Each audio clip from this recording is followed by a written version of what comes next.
High guys, welcome back to my channel Suparna শ্রেয়াংসের lifestyle. আজকে আমাদের বাড়িতে দেখো, এই যে আমার হাই গাইস, এই যে দেখো এটা আমার জায়ের মেয়ে আর এটা হচ্ছে তার বর।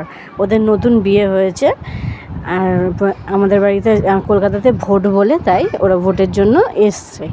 আজকে শুক্রবার, কালকে শনিবার, কিন্তু শনিবার আমরাও নিরামিষ খাই, তাই ভাবলাম জামাই মেয়েকে খাওয়াবো বলে, তাই জন্য আজকে ওদেরকে ডিনারের জন্য নেমন্তন্ন করলাম।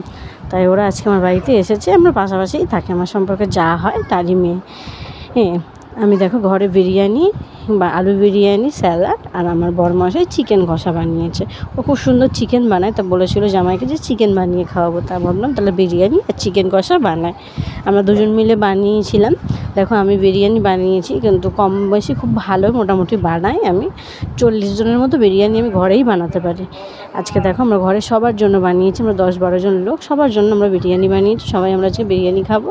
এই যে দেখো আমি প্লেটে স্যালাড সাজিয়েছি, এই যে জামাইকে খেতে দিচ্ছি, দেখো নিচে বসিয়েছি ও আসনে নিচে, ওই যে মাংস আর স্যালাড দিয়েছি, এই যে বিরিয়ানি নিয়ে যাচ্ছি। এদিকে আমাদের মেয়ে বসেছে, আমার জায়ের মেয়ে বসেছে সোফাতে, ও সোফাতে খাবে। এদিকে আবার আমার ওই ঘরে আমার জায়ের ছেলে, আমার নিজের জায়ের ছেলে আর আমার ছেলে মিলে দুষ্টুমি করছে, এবার ওদেরকেও দেবো। আর তারপরে আস্তে আস্তে সবাই আমরা খাওয়া দাওয়া করে নেবো। তারপর খাওয়া দাওয়ার পর ওদেরকে কোল্ড ড্রিঙ্কস খাইয়েছিলাম, সেটা তোমাদের সাথে শেয়ার করতে দেখানো হয়নি। তারপরে ওরা সবাই খেয়ে দিয়ে বাড়ি চলে যাওয়ার পর আমরা খেতে বসলাম রাত্রিবেলাতে। এই যে আমার হাজব্যান্ড আর আমি খেতে বসলাম। ওকে টাটা, ভিডিওটা সবাই দেখো প্লিজ।